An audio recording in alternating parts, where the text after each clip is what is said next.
Welcome to the Fuller Tracy Money Audio Commentary. This is Owen Tracy recording. It's 4:04 p.m. that is Central Time, and today is September 22nd. And I had quite the ordeal this morning. I was due to fly to Las Vegas for the quarterly board meeting for the Nevada Trust Company, and American Airlines did dirty on me.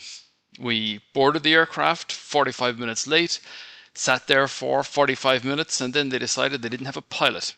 And between one delay and the next, there was no point in flying because I was going to miss every one of the meetings I was supposed to be in, which is certainly something that you don't want to have to plan on. And the first thing I did was I looked at American Airlines stock, and well, maybe it's probably not the best idea to fly with a company where there is a succession of lower rally highs and a downward trending 1,000-day moving average where it has encountered resistance on several occasions over the last 7 years.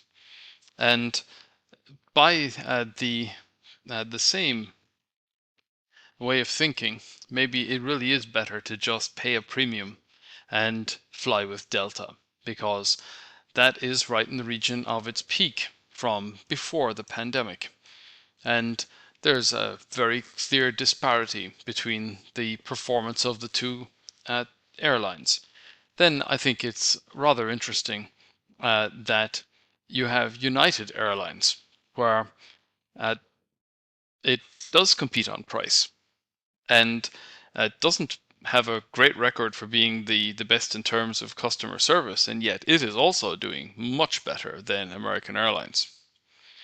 And I think this is rather interesting that we have companies where there's an enormous variability in their performance. One of the best performing airlines in the world is Qantas, and that is Australia's sort of branded airline, but doing particularly well against its global peers.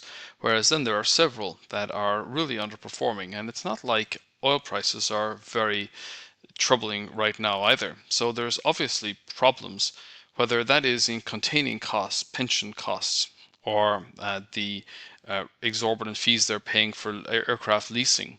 But obviously some are doing better than others. Now, when we think about what else is going on in the world, well, the Nasdaq was at new highs today. Gold broke out to new highs, silver extended its advance, and then Bitcoin was down about $3,000. So that's a really significant divergence. And again, we have very clear evidence of some assets doing particularly well, others really not doing well at all. And there's a concentration of interest in various portions of the market. And because of the kind of meme quality that we have in the markets today, then the best performing assets tend to acquire the best or the greatest amount of attention.